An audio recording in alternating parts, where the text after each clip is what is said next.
and my goodness, what a challenge it is. And you were saying the other day that it's great to have insurance, but probably more importantly, it's about staying healthy. And I think that that's where you come in to many of the discussions that we have in our life. And, last week we were talking about this the last time we were sick, and touch wood.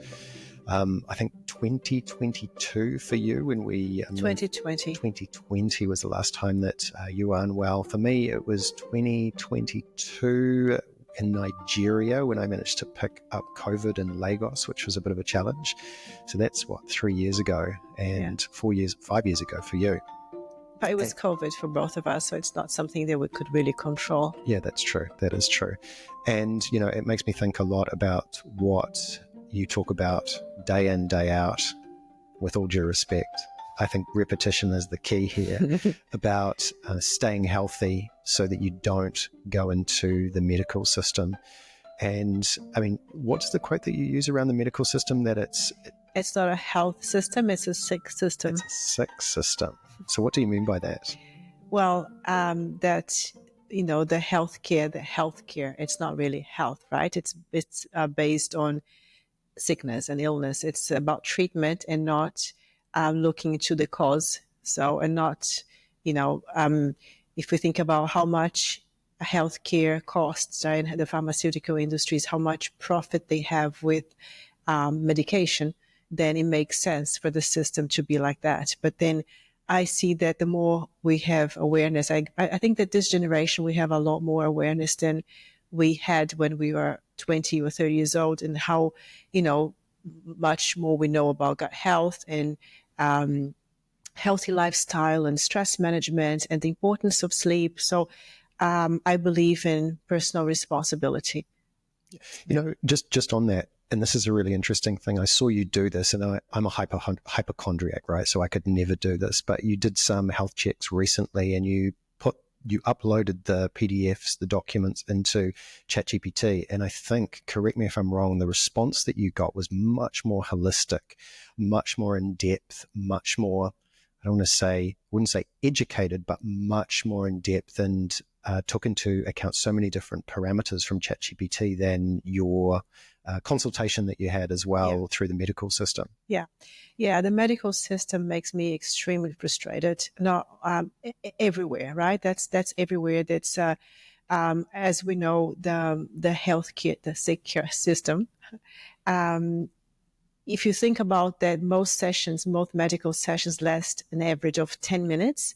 If you go to a doctor, he will talk to you for 10 minutes. He or she? She, yes, sorry. And I mean, how much can you know about a person in 10 minutes, right? It's only enough time to prescribe a medication. So doctors don't ask you about gut health, about your sleep, about your lifestyle, nutrition. I mean, nutrition, they don't even think about it, right?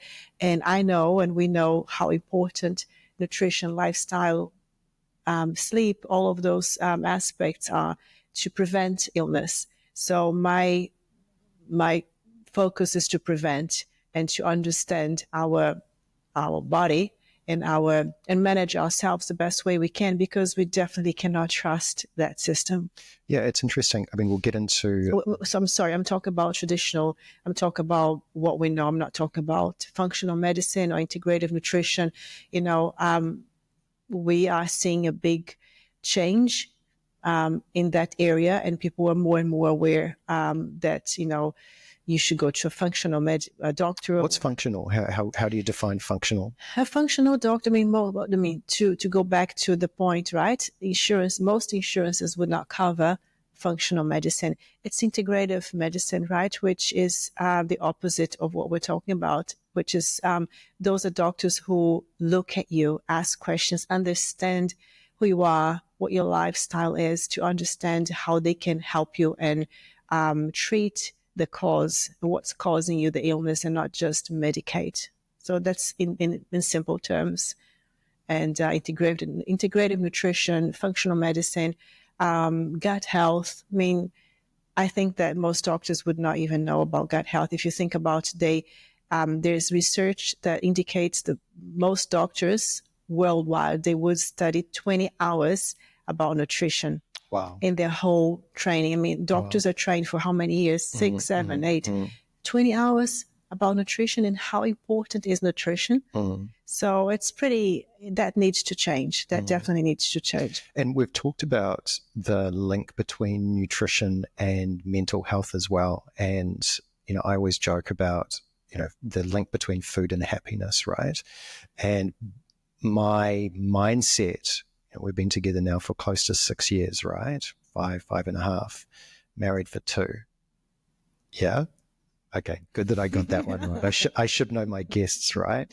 So, when I thought of the link between food and mental health prior to meeting you, and you have this extensive knowledge around, the information around nutrition, around its effect on your holistic health, is I always linked that food. I'll use a burger as an example. A burger, you eat it, you get immediate gratification and serotonin, dopamine boost, or whatever sort of is going on chemically in your body, and that makes you feel happy. Therefore, there's a causation there between the food and how you feel.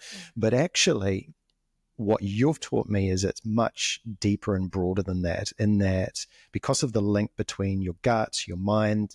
I'd love to hear your views on the vagus nerve, but it's actually, if you're eating well consistently and you're providing your body the things it needs, the end game is broader, more consistent positivity, mental health, etc. Can you explain that link between your gut, what you eat, and I guess your mental health? Yeah, I mean, we see that most people focus on nutrition, thinking about diet and how many calories they're eating, or how can they lose weight. And I like to focus on everything. You don't count calories, right? I don't count calories. Yeah, it's good to have an idea. Like I'll go into that later, but let's just focus on that question.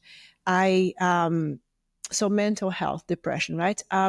If you think about how many times people go to a psychiatrist, to a doctor with depression or anxiety, I have not heard anyone saying, "Oh, the doctor asked me we should check your gut health, right? To understand your nutrition," because a lot of times you can improve depression and anxiety by changing your nutrition.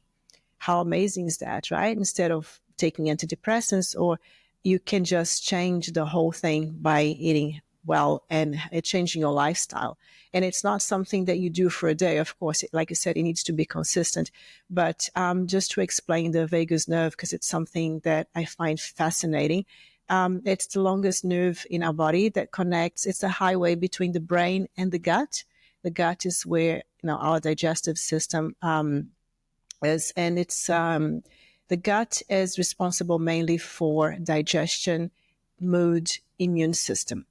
Right. So if you think about that, it's not just digestion. If you think about mood and what you eat, how it's going to affect your mood, how it's going to affect your levels of energy, your energy levels, right? So basically in the gut, we have trillions of bacteria that can weigh up to 2 to 2.5 kilos of bacteria inside our gut. Microorganisms, that will be responsible to do that job, the beautiful job of digestion, improve your immune system. So if you think about that, and, if you think about what you're feeding your body, you're not only feeding your body, you're feeding your mind as well, right? Highly processed foods, and we all know what's healthy and what's not, in simple terms. And I would put in simple terms, a lot of times my clients ask, but what should I eat, right? Think it that way. Don't think about calories, but think, okay, if it's packaged and you read the ingredients and there's like 15 ingredients and like 10 of them you don't even know what they are, then you should stay away from that. So try to have food that's as natural as possible. Fruits, vegetables, meat, seeds, so that's going to feed your gut. It's going to feed your body, and it's going to completely change how you feel, not only physically, but mentally, in very simple terms. But you look at more than that, right? So the work that you do, and make sure that, again, that I get the terminology correct, it's integrative nutrition. You did your course in New York, right? Yeah. And you were driven by a need to understand that there's more to your health than just your food, right? And that's where the integrative piece comes in. Yeah. Is that correct? Yeah. That there's other components towards health that need to work in parallel with the nutrition that you put into your body. Yeah, like we say, integrative, right? To integrate all aspects of our life. So that interest started when I was still flying as a flight attendant, and to try and see how, even in that environment of, little sleep, jet lag, it's probably the most unhealthy lifestyle you can choose. I try to do my best to understand for myself first how I could do the best I could with what I had, right? So the best nutrition, sleep, the sleep better, get away from my sleeping pills that I was addicted at the time. So it started with an interest for myself. I was in my 30s, now I'm 48, and I see how important it is, because my body now doesn't work the same way it did in your 20s. So whatever you do wrong in your 20s or 30s, you really have to rethink in your 40s, because the body is going to cry for help. So, and now there's hormones and all of that. So we need, talking about hormones, you need another hour and a half at least. But I would so say your hormones are affected by what you eat. I mean, what would be an example? Everything is affected by those choices, right? I would say the basic things: what you eat, your sleep, your stress management. So everything is interrelated, right? Even your thought patterns, or how. Okay, so let's go back to the vagus nerve and the gut and the mind. So how one thing affects the other. So what you eat is going to affect your mood and your anxiety, and if you have depression. And also, let's put it the other way around. When you are anxious or you are feeling sad, a lot of people will tend to stop eating, or you have that butterfly, that nausea, or you get a bit nauseous. You feel that in the gut, right? So what goes on in your mind, and it affects the gut, and vice versa. So there's like it's like a highway, if you think about it, that longest nerve that connects the two. And so everything is interconnected. You cannot separate, right? Everything is connected. So try to have a healthy lifestyle, not only in terms of physical health, but mental health, watching your thoughts, watching how anxious you are with situations in life, and how you deal with those situations. Everything is correlated. We cannot separate those things. We were talking about the vagus nerve, and I think you told me this, that it's connected to things like heart rate, breathing rate, and also serotonin. I always thought that serotonin was created in the brain, but I'm completely wrong, right? Yeah, most people do. It's 90%, up to 90% is produced in the gut. And what does serotonin do? So serotonin is the feel-good hormone, right? It's what makes you feel good, in a good mood. So if you think that that's produced mainly in the gut, then you think, okay, well, if I'm feeding my bacteria, so we have what we say, the good bacteria and the bad bacteria. When you feed your bacteria good food, nutritious food, you're going to produce more of those bacteria. When you feed the bad bacteria processed food, stress, you're going to produce more of that. So what we want is a balance. Hopefully more of the good bacteria than the bad. So when you don't have that, you have dysbiosis, and that means your gut health is unbalanced, right? And it's very hard to check that, even though the latest research nowadays is on gut health, and it's an area that's growing a lot, and there's a lot of research, but they're still studying it and trying to understand how to measure that, right? But we do know that there's amazing things happen in the gut, and the gut is called the second brain for that reason. So, yeah, I think we need to pay more attention to our gut. And if you think about, okay, how? Primarily, I would say stay away from processed foods as much as you can, because you're feeding, when we talk about will and being able to stop your cravings, and a lot of times we're not able to, because your body and your bacteria is so used to certain types of food and processed food that it will ask you to get more of that, right? So, and the more you start moving from processed food to natural foods, and it will get to a point where you're going to have a balance in your gut and you're going to not crave those types of food anymore, or a lot less. Okay.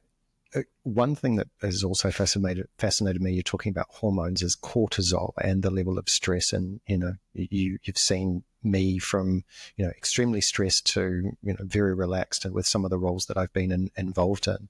And you said something to me really interesting, that cortisol in men, you can walk down the street. You can see it. And you can see cortisol. How do you do that? How does that, how does cortisol manifest in a man's in the body look and in his body? Yeah. Most of my clients are women, so I focus more on women because I find women's hormones fascinating. But in men, you could say men who are very stressed tend to, high cortisol levels tend to create fat around the stomach area. So it would be so subcutaneous fat. Yes. Okay. Yeah. Yeah. So of course, it's very in simple terms, but that's one thing that you can see: high cortisol levels, or for some men it's hair fall, but in the majority it will be a big belly. Yeah. Basically, yeah. I see you mincing your words there. Okay, so a big belly, and is that a form of inflammation, or because Yes. again, I know, I'll give you an example. Your breakfasts, there's the Zara breakfasts, right? And I think my kids have the Zara breakfast now. My friends have the Zara breakfast, and maybe you can sort of take us through what's in that. But one part I'm really interested in is selenium, which is one of the nuts that you use. I think it's Brazil nuts, right? Yeah. And how you're looking at the ingredients that you're putting in our food as to the impact that they can have, especially if you're eating it consistently. Yeah. Yeah. How would you describe the Zara breakfast? So I did a lot of research on myself, and I did a lot of trials and errors. And I think that being so frustrated with what I was getting from sometimes personal trainers or doctors, and I decided to really pay more attention to my body. And what I do tell my clients as well is that be aware of what works for you, right? Try something for some times and see how that works. It's not one size fits all. Absolutely not. So what works for me nowadays, it didn't work for me a year ago, right? I have been through, I've done fasting, I've done no dinners, and nowadays my breakfast would be basically red berries, some nuts, flax seeds, chia seeds, pumpkin seeds, and sunflower seeds. So because I am 48, and that's to help with my hormonal health as well, that doesn't work for everyone. And that doesn't mean that you're going to have like 400 grams of seeds, right? Because that has a lot of calories. So if you're thinking about calories, then it's a little bit. So it's about trying new things. And I think that's what works for me. It's mainly about really paying attention to your body, your digestion, and listening to that, right? A lot of times we eat when we're not hungry. We eat because we're supposed to, right? If you get up, and a lot of times I'm not hungry, so don't have breakfast if you're not hungry, right? And don't focus so much on calories, but mostly on what's the nutrition you're getting. But I would say for most people, have a list of very specific ingredients or things that you should have in the house at all times, right? Basic things, and then work with that. If it's breakfast, lunch, or dinner, I would, eggs, seeds, fruits, chicken, or if you're vegetarian, other sources of protein, some protein, healthy fats. And I'm a big on supplements now. And maybe not everyone is going to agree with me, but I think that's really helping me with my immunity, because we don't get, that's another thing. Most of the time we don't absorb everything that we eat, unfortunately, for many reasons. So a lot of times we do need to supplement omega-3, especially for women. I take about, I think, probably 35 pills a day. It's a bit insane, but magnesium before we go to sleep, and so magnesium. I'm sorry, going back to the Brazil nuts. Things like, okay, one Brazil nut has enough selenium for the day. So how hard is that to have a little bag of Brazil nuts and have one a day? So little things that if you have consistency, like you said, and have it in the house, it's much easier to put together a meal with healthy food, healthy ingredients. Yeah, it's interesting. One of the things that I absolutely love about this region, and I'm the biggest fanboy of Dubai, right? It's kind of getting embarrassing how much I love this place. But one of the great things is with the breakfasts is your access, not only accessibility, but also the cost is relatively affordable to high quality berries. So blueberries that are grown here in the UAE in the vertical farms, raspberries, strawberries. You have kefir, I think, which is like a really good. What is it, like a yogurt or a It's a type of probiotic. Which is another on the list of things that we should so good invest and try to have, probiotics, prebiotics, healthy fats, protein, and good carbs. Yeah, so basically. you have kefir quite often, which is kind of like a local probiotic. It's kind of like a Greek yogurt. Yeah, it's like a cross between Greek yogurt and milk, right? Yeah. So good. Yeah. And so you have accessibility to the fruits, and like I said, very affordable. I think that really helps. I love our breakfast. In fact, the problem that I have is I eat too much of it because it tastes too good. It's like having a dessert. Yeah. But again, the amount, right? We can have, it's just paying attention to the amount. I mean, for the people who are thinking about losing weight and having less calories, you don't need to count calories. So just about trying different things and eating a bit less of that. And I also was a big believer in snacking. When we met, I used to snack all the time. Nowadays, I don't. I have 2 meals a day, maybe 3, but that's it. And breakfast is quite small. So it's, I think that going back to the health system or the SIX system, I think it's about taking responsibility to really, we have so much information, right? And I'm not talking about information on social media, but like research and great things out there that's available to everyone, really trying new things and seeing what works for you. And doing it constantly, because you're not going to see results in 2 or 3 days in a week. But, if you do something constantly and you change your lifestyle and you try new things, absolutely, you will see results. And that consistency works magic as well, right? Like I have 2 teenage kids, and when they're here in Dubai, you've converted my kids, right? And this is where it comes to, I think that was my biggest challenge, to convert 2 teenagers. 2 teenagers. Like, if you can do that, you can do anything. I know, right? And a great example would be, when sort of 4 years ago when they were coming over to Dubai, they would, I would stock the pantry with not Fruit Loops, but, like those kind of cinnamon cereals and stuff like that. And you would roll your eyes and I would be like, no, that's what they like and blah, blah, blah.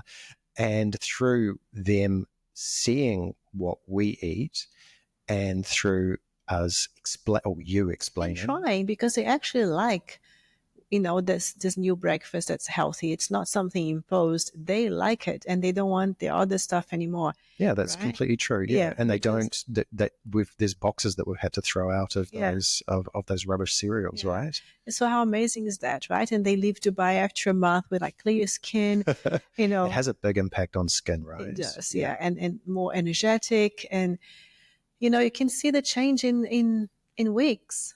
In a month. And actually going back to the gut, you can see the difference in the gut and the microbiome in a week when you change your diet. So your body is really working on your side, right? It's just we really push it too much. So, if you do something consistently for a week, you will see some changes already in your microbiome. Yeah, and coming back to that point around sort of full circle to what we were talking about, the healthcare system and the challenges that I always have with insurance, because it's starting to get expensive as you get older, right? I mean, I'm 51, going to be 52 soon. I won't say how old. You're 21, of course. But it's certainly starting to get very expensive for us with getting insurance, private healthcare in Dubai. The system is definitely very robust here in the UAE. There's lots of infrastructure. There's a healthcare city that I'm looking at just out the window. But ultimately, the real responsibility sits with ourselves, right, to manage our holistic health. So I guess coming full circle and to wrap up, you touched on the components, but can you articulate what are the components of holistic health? Including nutrition, and what are those components? How would you summarize each component? Like exercise, sleep, etc. How would you do that? I would say that health starts in the kitchen, and first of all, and also, so I would say maybe 4 pillars, which is nutrition, stress management, or how you live your lifestyle, making the best choices you can, sleep, and exercise. Wow. So by exercise, I'm not talking about going to the gym. I'm talking about all types of exercise, right? And we know from the blue zones, Japan, Italy, people live up to their 100 to 100 years old. And what's the secret? They don't go to the gym. They go up the stairs. They live up high in the hills, so they need to walk. They carry things. So they do gardening. Do gardening. So it's about moving around. In Dubai, we don't walk around. We use cars all the time. We go to the gym for an hour. It's about, when I talk about exercise, about being mindful of how you move during the day, right? Just move around, do things, even cooking, or that's how past generations used to do a lot more than we do, and they were a lot healthier, even though they're eating pasta. And then again, in Italy, another thing that I find very interesting is that they eat a lot of pasta, and they drink wine, things that we don't do here, you and I, but it's homemade pasta, right? And it's a glass of wine, not a whole bottle. It's made with fresh tomatoes, so the ingredients are very natural. So it makes a huge difference, right? Yeah, and we have a place in Italy, and so although we don't spend 50% of our time between the UAE and Italy, we spend a good period of time in Italy every year, and we get to see the behaviours between those two countries, right? And that the impact on our bodies as well. And I'll use an example. And again, this is another reason why I love the UAE is the lack of accessibility to alcohol, right? So yes, you can get alcohol, but it's not readily accessible. It's not at Carrefour, the local supermarket. It's just not there. You have to kind of go out of your way to get alcohol. And so what happens is my mind's not that great, right? It's not that sharp. It's like a puppy. It needs to be kind of constantly trained. Oh, you're a man. Yeah, exactly. I'm a man. That's the biggest challenge that I have. So what I have is it's association. So I associate alcohol with certain dishes, certain locations, certain travel. So when I go to Italy, instantaneously, I feel like I want to have a wine with my pasta. I can come here, I can have Arabic food, I can have a burger. It doesn't even occur to me to have a beer. And that piece, I think, is so important around how you manage your lifestyle, because we get into these routines, and coming back to integrative nutrition, that piece of psychology, I think, is really important, because we think about traditional diets as just, like you say, calories in, burn them, and then we're all good. No, we're not. There's actually a lot of work that we need to do on ourselves around how we associate food, happiness, alcohol, etc. It's interesting that you say that, because I hear so many people. I have been in Dubai for 16 years. And a lot of times I heard, Dubai it's not easy to have a healthy lifestyle, because there's brunches and people will go out all the time. It's hot. You're always inside. So I think anywhere you are, it's up to you to decide what type of lifestyle you're going to have. Because even in Dubai, there's so many options, right? It's about, okay, what is the lifestyle that I want at this point in my life? And then have the friends that enjoy the same type of activities, right? A lot of times we don't go out for lunch, we go out for tea or walk or some kind of exercise outside. So I think not only choosing what you eat, but choosing the lifestyle that will agree with you at that point in your life, what works for you. I'll give you an example of that, because I was telling, when we were out on the boat a couple of days ago, and I was talking to one of the guys, I was explaining that every Thursday night I go and I have games night with my friends, right? And it's a constant, and I do that in Dubai. We play Call of Duty and we have a great time and a laugh. And without sort of getting into the kind of the past, we're in a position now where every single Thursday you have 3 grown men playing video games, drinking tea at about 11 o'clock at night. And that would be socially unacceptable if I was, say, in New Zealand. That didn't start like that. No, but we've never been heavy drinkers, right? So, however, if it was in New Zealand, as an example, alcohol is inextricably linked to the social events that you have. And, the UK, I've lived in the UK, it's similar. And you could argue Italy it is as well, but in moderation, right? It's moderate alcohol consumption consistently. Yes, they have it for breakfast sometimes. But I think that's, for grown men to be sitting around and playing video games and drinking tea, I think it's a really cool thing. Yeah. And of course, it didn't always start out like that, but you could never do that in a culture that has that drinking culture, right? And I've always said this. It's a lot harder. It is really hard. I mean, New Zealand, you get a wine, you drink through the week, you have some wines, and then it's the weekend and it's barbecues, etc. And you said this to me because we moved back to New Zealand for a very short period of time, right? And you pointed it out after about a week there that people look inflamed. Yeah. And how would you describe that sort of inflammation that you see, that you visualized in New Zealand? Because you don't see it so much here, right? Yeah, it's different from being overweight. It's hard to explain, but you see it on the face. It's under the eye. It's the face is a bit swollen. So it's not that the person is overweight, or it's just inflammation. And inflammation is the main cause of most diseases, right? So begin to the gut, dysbiosis, and when you've got dysbiosis, or that's going to cause inflammation, and then you're going to, that's going to cause a whole lot of diseases. So simple as that. And the lifestyle, I would say, it's really hard for a lot of us to say no, and that really gets in the way of trying to do your thing, to do what works for you, because the society is on the other side, right? There's so much, there's alcohol, there is unhealthy food everywhere.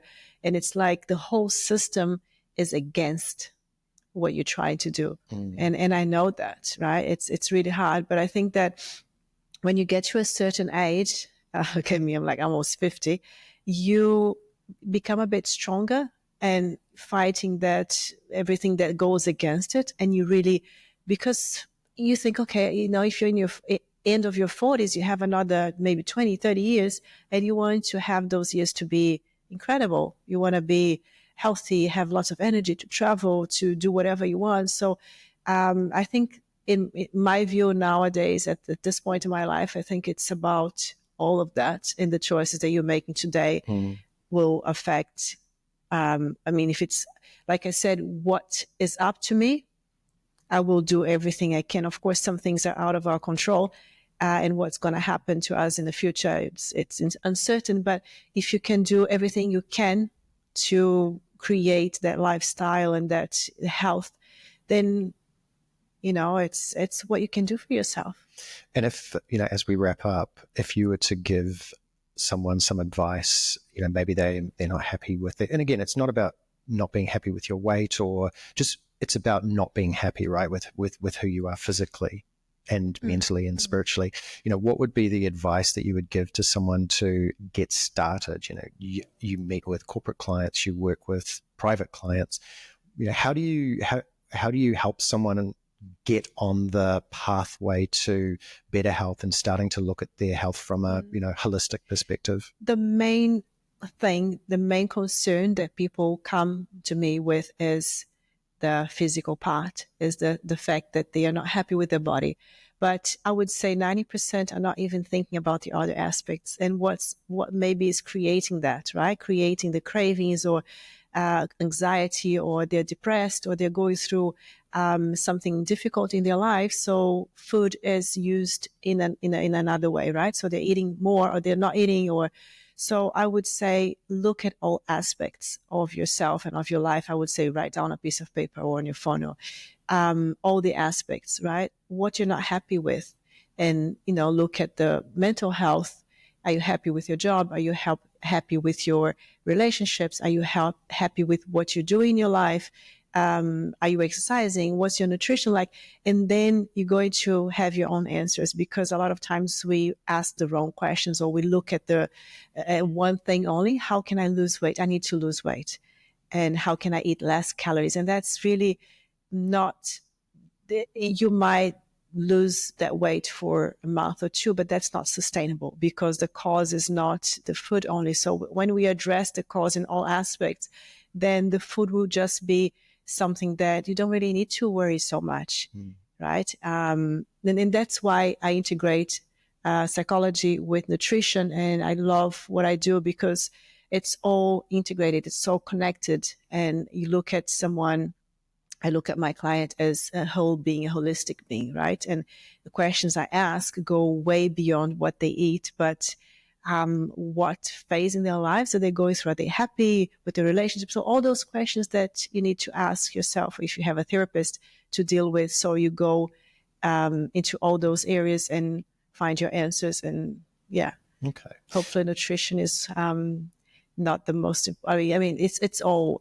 important. So this is starting to make me hungry, and I think it's almost time to wrap up.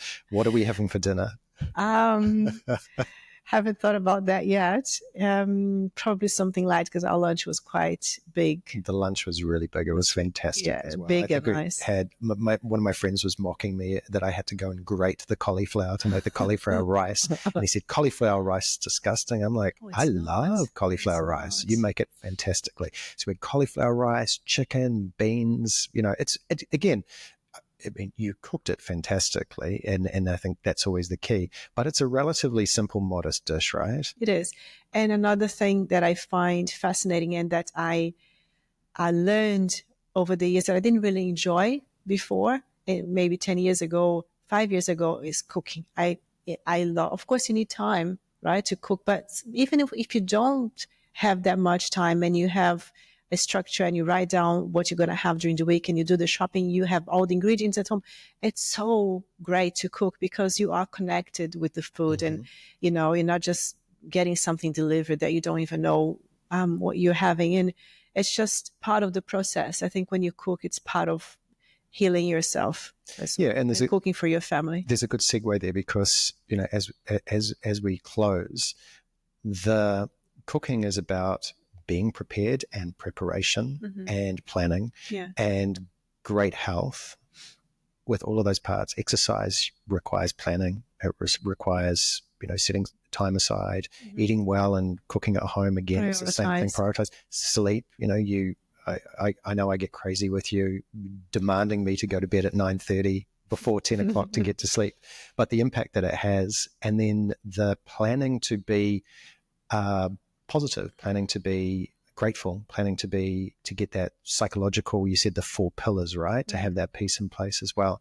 So I think, that piece around planning and being prepared and being strategic about your life so that you can be healthy, so you don't need to go into the sick system. I love that. Is really, it's almost like a hack. And prioritize, right? Like, I think we have to wrap it up. But when people say, I don't have time for cooking, or we all have time for the things that we find important. So maybe cooking is not so important for you, or eating healthy, but it's about prioritizing, right? You might leave something aside, or take 10 minutes from something else, or get off your phone and just prepare a meal. It's about prioritizing what's really important, and structure. Yeah. And it's a bit boring. I think that when I look at my day and how I structure my day, it's a bit too structured, but it's how it works for me. And I think if you have a bit of that, it really helps, because it just makes your life easier. Yeah, but what's more boring, 10 minutes of cooking or 10 minutes on Instagram? You know, it's like you say, it's all about priorities. Yeah, exactly. Yeah.